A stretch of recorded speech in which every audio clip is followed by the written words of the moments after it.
बकौल इमरान खान साहब के, ये इमरान खान साहब ने सीरत नबी पर रिसर्च के लिए एक अलकादर यूनिवर्सिटी बनाने का फैसला किया, जहां पे जदीद उलूम भी पढ़ाए जाएंगे। ये यूनिवर्सिटी इस वक्त बनी हुई है और यहां पे जो है वो बच्चे तालीम हासिल कर रहे हैं। इस यूनिवर्सिटी के लिए मलिक रियाज ने जो है वो स्पॉन्सर किया, उन्होंने जमीन वगैरह भी दी। बहुत सारे और इन्वेस्टर्स हैं जिन्होंने उसके अंदर इन्वेस्ट किया, बहुत सारे लोगों ने उसके अंदर जो है वो चंदा दिया, जो लोग देते हैं चैरिटीज वगैरह। तो वो जब पैसा इकट्ठा हुआ तो फिर उसका इफ्तिताह हुआ। अच्छा, ये जो जमीन दी गई ना, मलिक रियाज ने जमीन दी थी, ये 2018 में दी थी। 2018 याद रखिएगा, 2018 के इख्तिताम पे ये जमीन मलिक रियाज ने दी थी और मई 2019 में इसका इफ्तिताह हो गया था।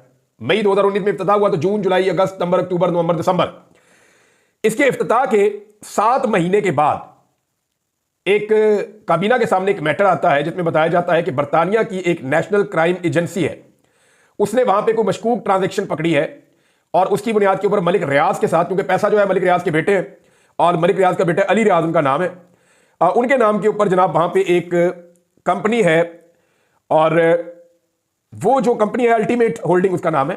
उस कंपनी के नाम के ऊपर वो उन्होंने एक प्रॉपर्टी खरीदी थी शरीफ खानदान से। आपको याद होगा जब पनामा केस आया था शरीफ खानदान पे 2016 में, तो उन्होंने बहुत तेजी में बेचने की कोशिश की थी कि बेच के हाइड पार्क को तो निकल जाए।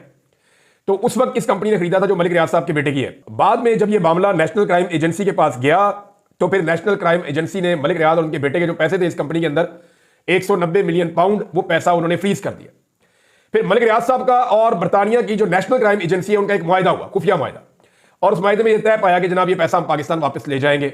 अब जब ये पैसा वापस पाकिस्तान लाने की बात हुई तो फिर पाकिस्तान की गवर्नमेंट को इसके बारे में पता चला, पैसे के बारे में।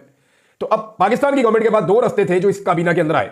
एक रास्ता यह था कि हम बरतानिया में जाकर केस लड़ें और यह साबित करें कि यह पैसा पाकिस्तान से मनी लॉन्ड्रिंग के जरिए गया और करप्शन का पैसा है, तो इस पैसे को लाने या ना लाने के हवाले से कोई कंफर्मेशन नहीं है। दूसरा, पाकिस्तान तरीके इंसाफ के लोगों के बकौल उस वक्त यह सोचा गया कि क्योंकि मलिक रियाज इस पैसे को वॉलंटरली पाकिस्तान वापस लाना चाहते हैं तो क्यों ना ये पैसा डायरेक्ट पाकिस्तान वापस मंगवा लिया जाए, 1 रुपया खर्च किए बगैर। तो काबीना ने फैसला किया कि जनाब हम इसको नहीं छेड़ते, पैसा ऐसे ही पाकिस्तान वापस मंगवा ले, हमने कोई केस नहीं करना। क्योंकि इमरान खान साहब के बकौल वकला ने यह बताया था कि $100 मिलियन पहले ही हम बाहर केसेस में हार चुके हैं और हमें कुछ पैसा मिला भी नहीं, तो ये 190 मिलियन पाउंड है, ये पैसा आप मंगवा लें पाकिस्तान में। तो जो उनको मशवरा आया काबीना में रखा, काबीना ने मंजूर किया और वो पैसा पाकिस्तान आ गया। पाकिस्तान जब ये पैसा आया तो सुप्रीम कोर्ट ऑफ पाकिस्तान ने मलिक रियाज साहब के खिलाफ एक फैसला दिया हुआ था और उसमें उनको एक अमाउंट जमा करवानी थी, तो ये पैसा उस अमाउंट की मद में सुप्रीम कोर्ट के अकाउंट में जमा हो गया।